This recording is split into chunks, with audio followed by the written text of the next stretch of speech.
Good morning students. आज हम company लेखों में जो भी किश्तों में जो निर्गमन होता है अंशों का, उस पर ध्यान देंगे और उससे रिलेटेड क्वेश्चंस बनाएंगे।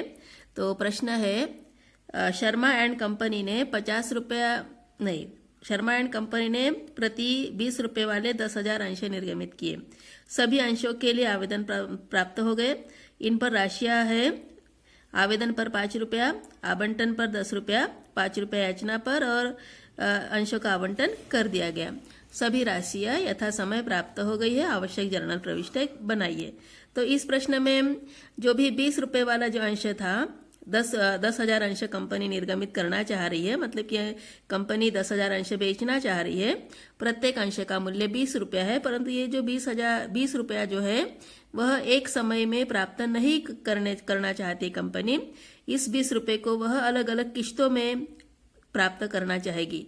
5 रुपये आवेदन पर, अर्थात कंपनी जब प्रविवरण निर्गमित करती है, प्रविवरण प्रकाशित करती है, तो उस समय जनता 5 रुपया आवेदन पर जमा करेगी। अर्थात जनता जो भी कंपनी के अंश खरीदने के लिए उत्सुक है वह आवेदन करेगी, तो उस समय 5 रुपया जमा करेगी। फिर उसके बाद 10 रुपया आवंटन पर, अर्थात जनता को पता नहीं रहता है कि सूचना नहीं रहती कौन सी तिथि का आवंटन राशि जमा करना है। अर्थात कंपनी अपने अंशों का आवंटन करती है, वितरण करती है, प्रमाण पत्र सुपुर्द करती है जनता में, तो वो डेट कौन सी है वो जनता को नहीं पता रहती है। और कंपनी के द्वारा यह सूचना आती है और सूचना को फॉलो करते हुए फिर जनता आवंटन की राशि जमा करती है, अर्थात रकम जमा करती है, प्रमाण पत्र अंशों के ले लेती है। तो ये आवंटन राशि रहेगी। और फिर उसके बाद और भी तीसरी किश्त है 5 रुपये की याचना राशि। तो कंपनी आवेदन, आवंटन, याचना में भी 3 प्रकार की याचना, प्रथम, द्वितीय, अंतिम, ऐसी याचना में अमाउंट को मांग सकती है। और इसी कारण से जो भी अंश का मूल्य है, कुल मूल्य है, उसको किश्तों में विभाजित किया जा सकता है। तो उसी से संबंधित ये प्रश्न है, शर्मा एंड कंपनी का प्रश्न। तो प्रश्न समझ में आ गया होगा। 20 रुपये वाले 10,000 अंश निर्गमित किए जा रहे हैं। सभी अंशों के लिए आवेदन पत्र प्राप्त हो रहे हैं और इनकी राशियां जो है 5 रुपये आवेदन पर मिलेगी। 5 रुपये आवेदन पर मिलता है, इसलिए पहली प्रविष्टि आप तुरंत करोगे, bank account debit to share application account. अंशों के सामने अंशों का प्रकार जो है वह अगर नहीं दिया जाता है तो समतांश करके आप लिख सकते हो। तो बैंक खाता डेबिट समतांश आवेदन खाते से करके लिखोगे। 10,000 अंशों पर 5 रुपये की दर से आवेदन रकम प्राप्त होने हेतु करके स्पष्टीकरण लिखोगे।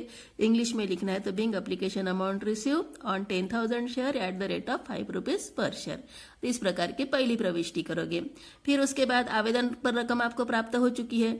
अभी यही रकम जो है आपको अंश पूंजी खाते में ट्रांसफर करना पड़ता है, हस्तांतरित करना पड़ता है। और इसी कारण से दूसरे नंबर की प्रविष्टि होती है। जो पहली प्रविष्टि में क्रेडिट में एप्लीकेशन अकाउंट था वह उसको डेबिट में लाना पड़ता है, क्योंकि आवेदन खाता बंद करना पड़ता है दूसरे प्रविष्टि में। तो अंश आवेदन खाता डेबिट अंश पूंजी खाते से करके प्रविष्टि करोगे। और ये जो प्रविष्टि है, ये जो आवेदन पर प्राप्त रकम अंश पूंजी खाते में स्थानांतरित करने के लिए है, और इसलिए स्पष्टीकरण लिखोगे, आवेदन पर प्राप्त रकम अंश पूंजी खाते में स्थानांतरित करने हेतु। तो जो भी रकम थी 10,000 गुना 5, 50,000 रुपये स्थानांतरित होगा। तो आवेदन के लिए ये 2 प्रविष्टियां हो गई है। फिर उसके बाद तीसरी प्रविष्टि जो होगी वह रहेगी आवंटन देय होगा। आवंटन की तिथि जनता को नहीं पता है, कंपनी सूचना देगी कि आवंटन अभी होने वाला है, कंपनी के अंश प्रमाण पत्र आपको मिलने वाले हैं और उस समय अंश प्रमाण पत्र लेते समय आपको कुछ रकम जमा करनी है, तो उसी को आवंटन करके बोला जाता है। तो आवंटन की रकम यहाँ पे 10 रुपया प्रति अंश थी, तो प्रति अंश 10 रुपये की दर से आवंटन देय होगा। और उसके लिए प्रविष्टि आप तीसरे नंबर पे करोगे, अंश आवंटन खाता डेबिट अंश पूंजी खाते से, और 10,000 अंशों पर 10 रुपये की दर से आवंटन देय होने हेतु करके लिखोगे। अमाउंट आ जाएगी 10,000 गुना 10, 1,00,000 रुपया। Being share allotment amount due करके लिखोगे। तो ये हो गई तीसरी प्रविष्टि। अभी अलॉटमेंट ड्यू हो चुका है, जनता क्या करेगी, फिर आवंटन की राशि जमा करेगी, रकम जमा करेगी। और उस समय चौथे नंबर की प्रविष्टि आप करोगे कंपनी की पुस्तक में, bank account debit to share allotment account. Bank खाता डेबिट अंश आवंटन खाते से जो भी आपने अमाउंट मांगी थी, ड्यू मतलब कि देय होना, तो जो रकम देय हो चुकी थी, जो भी रकम कंपनी चाहती थी प्राप्त करना, वही रकम प्राप्त हो चुकी है। ये चौथे प्रविष्टि में दिखेगा, bank account debit to share allotment account. तो इस टाइप की चौथी प्रविष्टि होगी। फिर उसके बाद याचना का समय आएगा, तो कंपनी याचना के लिए सूचित करेगी कि अभी तीसरे के नंबर की किस्तें भी आपको जमा करनी है। तो जनता में ये सूचना जाएगी तो कॉल ड्यू होगा करके आपको प्रविष्टि करनी है।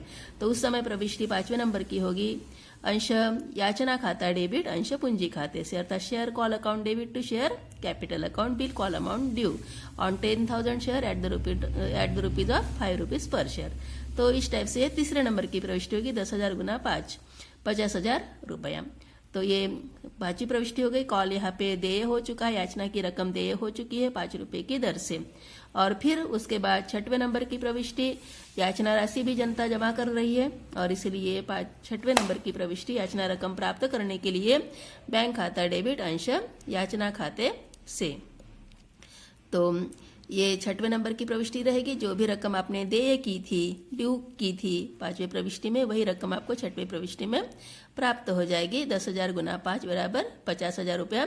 स्पष्टीकरण लिखोगे बिंग कॉल अमाउंट रिसीव, या तो याचना रकम प्राप्त होने हेतु। तो इस प्रकार का ये प्रश्न था। आशा करते इस प्रकार के प्रश्न आपको समझ में आ गए होंगे। तो जब भी किस्तों में रकम मांगी जाती है तो पहली प्रविष्टि आवेदन पर रकम प्राप्त करने की रहती है, उसके बाद दूसरी प्रविष्टि आवेदन की रकम पूंजी खाते में स्थानांतरित करने की रहेगी, तीसरे नंबर की प्रविष्टि आवंटन की रकम देय होने की रहेगी, चौथे नंबर की प्रविष्टि आवंटन की रकम स्थानांतरित करने की रहेगी, चौथे नंबर की प्रविष्टि क्या रहेगी, आवंटन की रकम प्राप्त होने की रहेगी। फिर उसके बाद 5वें नंबर की प्रविष्टि याचना रकम देय होने की रहेगी और 6वें नंबर की प्रविष्टि याचना रकम प्राप्त होने की रहेगी। उसी प्रकार से अगर याचनाओं में प्रथम याचना, द्वितीय याचना, तृतीय याचना ऐसे रहेगा तो पहले याचना की रकम देय होगी, उसके बाद प्राप्त करोगे, और यही क्रम आगे बढ़ते रहेगा।